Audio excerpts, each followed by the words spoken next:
Greetings, everyone.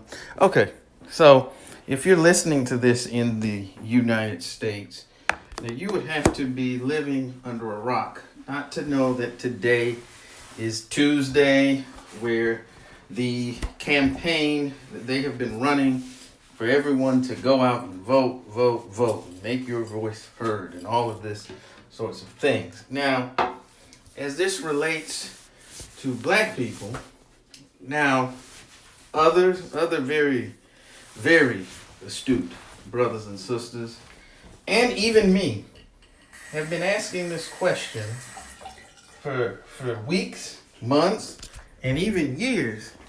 In some of these elections, what exactly are we voting for again?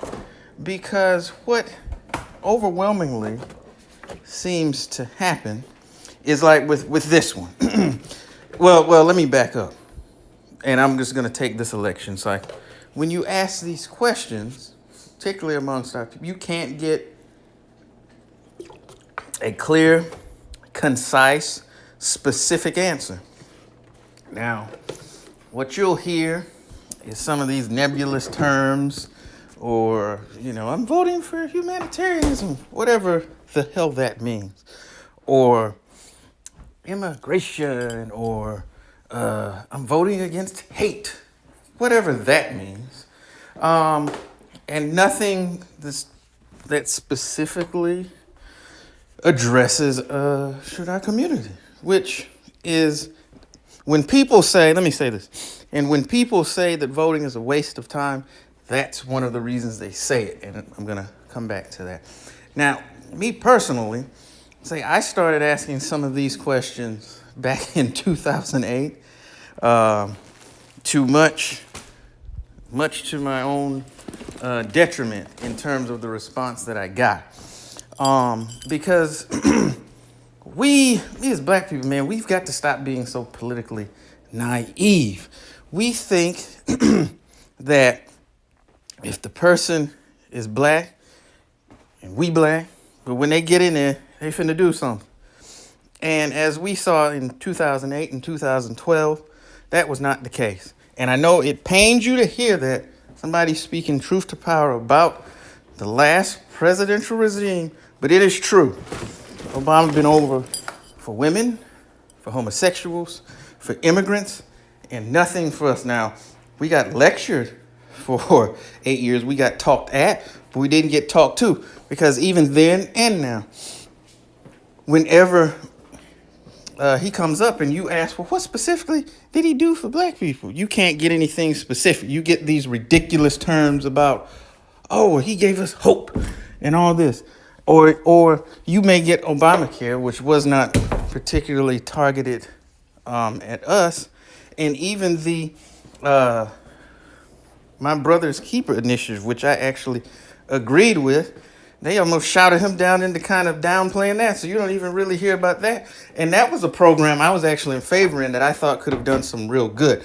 But kind of getting back on point, the thing about it is that we don't understand. Like the whole thing is vote. And somehow they think that is kind of the be all end all. When in actuality, and I definitely agree with Professor Black Truth on this note, that the voting, when you vote, there's a whole lot of other things that go into it prior to you stepping in to that ballot booth, to the voting booth, if you will. That is either cultivating the candidates yourself, or finding those that are speaking to the needs of your particular community. Now, even with that, even if you find that, one of the things that you got to have, politics without finance, now you want to talk about a waste of time, that is a waste of time. Because if you have an economic base, then guess what? They got to come to you. They got to see what you want, because you have an economic base. And we don't have that. So, when Hillary Clinton goes to meet with the Latino community, they talk They talk turkey. They talk politics. When Andrew Gillum goes and talks with the immigrant community, they talk policy. When they get out there with us, you got Weeble Wobble Roland Martin doing the daggum wobble, and Andrew Gillum's out there dancing. And we just love it. We just get, oh, look at that. He's so cool. And nothing of substance was discussed. Nothing. Nothing gets done. They get your support and they roll on and nothing happens. And you sitting there left holding the bag. And you wonder why this happened. But if we have an economic base, the policies of things like benign neglect can't work, because you have an economic base that not only can reward people, that are acting in our interest, but also can punish those who don't by getting them out of office or finding other candidates or cutting off their supply of money or whatever the case may be. But until we even get on code to even understand that, we're never going to get there. So all this voting that you're doing, and I just see it all across social media and people strutting around thinking they've really done something when you haven't addressed anything. Because none of them have talked about punishing some of these race soldiers that are shooting us down, or some of these people that are calling the police on us for living while black, or some of these other things that's going on, the funneling of resources out of our various communities that has happened for years,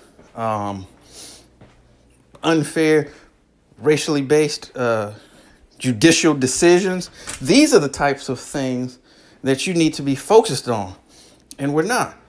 And because we're not, because we don't have an economic base, then they'll come in and continue to do the two-step with you. Once every 2, 4, and 8 years, you'll eat it right up. They'll run right out and vote for you, or vote for them. And let me say this, Democrat or Republican, it doesn't matter. It doesn't matter. If you have your financial game where it needs to be as a community, as an electorate, then it really doesn't matter. But because we don't, and we voted for one party for, 40, 50 years, and they take it for granted, this is what is going to happen. So I want to say, it's not that I am anti-voting. Though let me touch on one thing. Because this sentiment that, well, if you don't vote, then you need to shut up. That is the dumbest thing I have ever heard. Because what that says is somehow you were either so unintelligent or uninformed that you are not voting, as if to say there's not a reasonable, rational explanation for why people choose not to vote. Because whether the politicians that have been thrust out in front of us, what we need to realize is they have to earn your support if you're going to vote.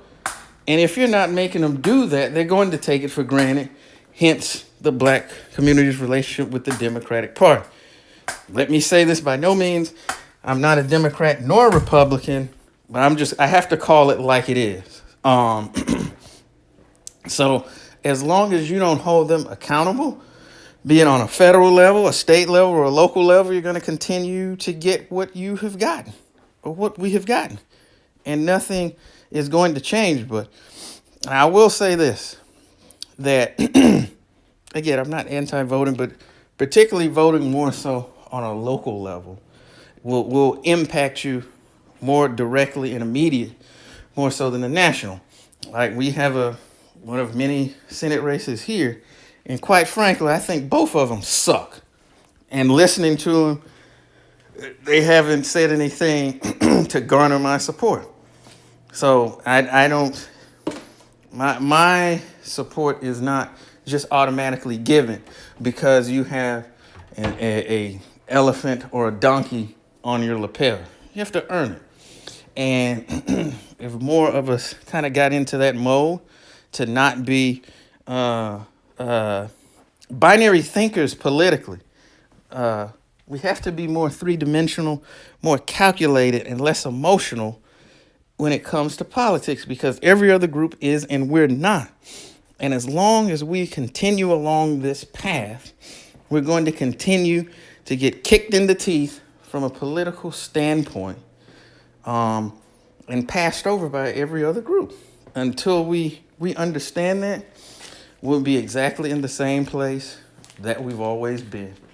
So if you want to vote, that is perfectly fine. I am not I'm not bagging on anyone who is, but if you are going to do so and you're not going to do it without thinking, then those actions are definitely deleterious to your community. And what needs to happen, what we must do, if you don't listen to anything else that I have said over the course of this video, is that one, we have to understand that politics plus money equals power.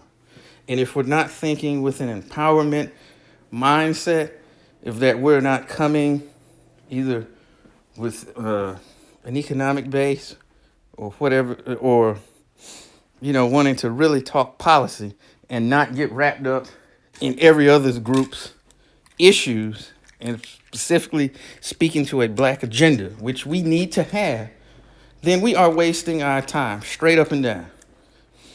And if you don't think they don't know that, they do, which is why these parties engage with us the way they do. So in 2, 4, or 8 years, if we don't change our mindset, if we don't start by getting on code, if we don't start by developing an economic base to which we can empower ourselves, then we'll be having the exact same conversation in 2020, 2022, 2024, and so on. That's all I got. Peace.